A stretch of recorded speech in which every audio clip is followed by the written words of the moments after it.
Мәдинада 15-і, 16-сы, 17-сі, 18-і қайда? Меккеге. 15-і Мәдинаға. Міне. 15-і Мәдинаға. 18-і қайда?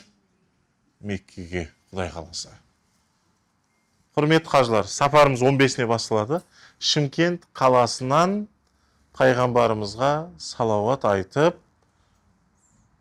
сәлем айтып, қасиетті Мәдина қаласына жолға шығамыз, Құдай қаласа.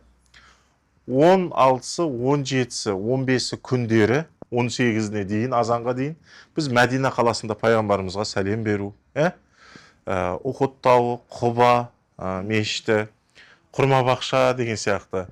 Осы, анау Раудаға кіру, Бақи қабірстан зиярат, осы құлшылықтарымыз жасаймыз. 3 күн өткеннен кейін Меккеге қарап жолға шығамыз. Құдай қаласа 18-і күні умрамызды не істейміз? Жасаймыз. Қайталап атым. 18-ші бұнау май. 19-ы не істейміз? Тауаф. 20-сы мысалы бәдәл умра. Мұнау барған кезде 18-нен 19-на қараған күні не істейміз? Умрамыз жасаймыз. 19-на бір тауап жасаймыз. О күні бір күш қуат өздеріңізге кеп аласыздар. 20-сы, 20-сы күн бәдәл умра, одан кейін 21-ші, 22-ші, 23-ші, 24-ті күндері, осы 4 күн тауап жасайсыз ба? Бәдәл умра жасайсыз ба? Не? Еркіңізде. Түсінікті? 25-і күні біздің неміз басталады? Үлкен қажылық.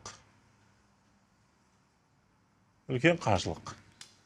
26-сы, 27-сі, 28-і, 29-ы, 30-ы.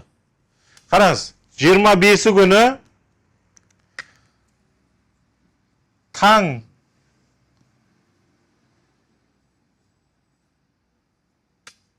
қонақ үйде немесе Қағбада, Қағбада.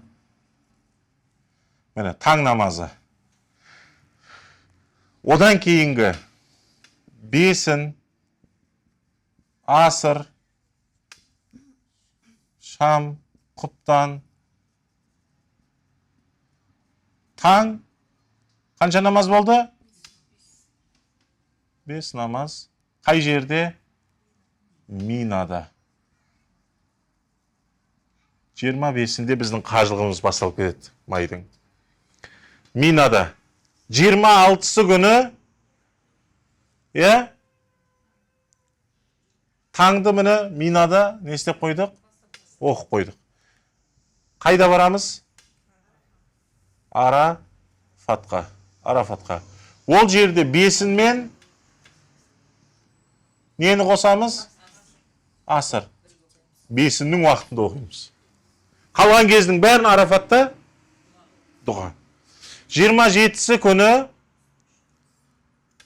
бұл құрбан айт 1. Мұнау құрбан айт 2. Мұнау құрбан айт 3. Мұнау құрбан айт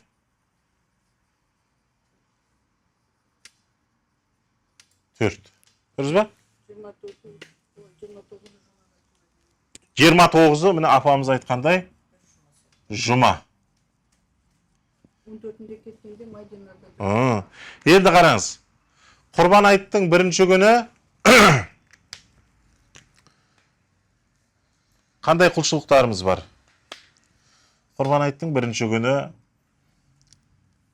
шаш алдыру, Неден кейін құрбандық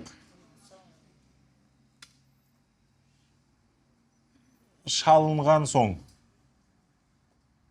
Түсініз ба? Шаш алдыру, құрбан шалдыру, шаш алдыру, ихрамнан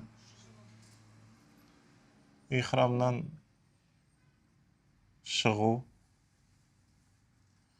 Сосын, үшінші, шайтанға тас ату. Қанша тас? 7 тас. Қай шайтанға? Үлкен шайтанға. Әне.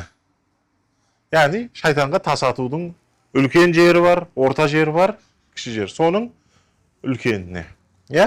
Бұл жерде үлкен шайтанға тас ату деп аталып кеткен, өткенде айттық. Ол жерде Ибрахим пайғамбар шайтанды тас атып қуған. Сол жерде үлкен шайтан деп айтып кеткен бұлай, бір-бір қажылардың арасында да. Сосын ортасында Ажар анамыз. Кішісінде Исмаил баласы. 7 тасты атамыз. Өткенде Ботагөз қажы апайымыз айтты. Біз қажылықтың тауафы бар, қажылықтың. Және сағиы бар. Соны біз қай күн жасаймыз?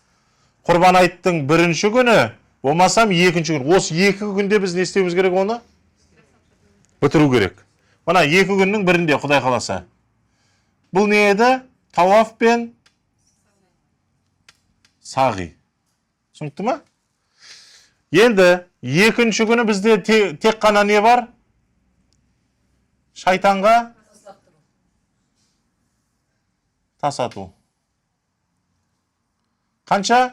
21 тас. 3-ші күні ше? Шайтанға тас ату. 21 тас. Бір жерден жинап аласыздар. Бұны Мұздалифадан жинап алсаңыздар болады, Мұздалифадан. Өткенде айттық, 21, 42, 7, 49.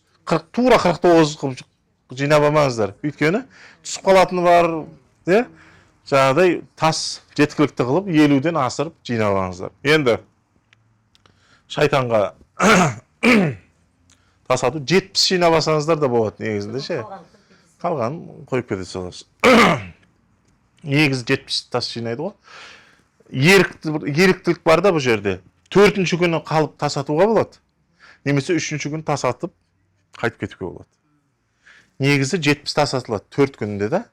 Бірақ 3-ші күні қайтам десе де ерікті шариғат бойынша, 4-ші күні тас атып қайтам десе де ерікті. Құрбан айт 4 деп атқан сол. Негізі ораза айт 1 күн. Құрбан айт 4 күн. 4 күн. Түсініз ба? Құрбан айт 4 күн. 4-ші күні күн батқанға дейін. Көрдіңіздер ме? Сіздерге айттайтын тағы бір күн қосып бердім дүниеден да. Біз сонда айт күні не істейді екенбіз?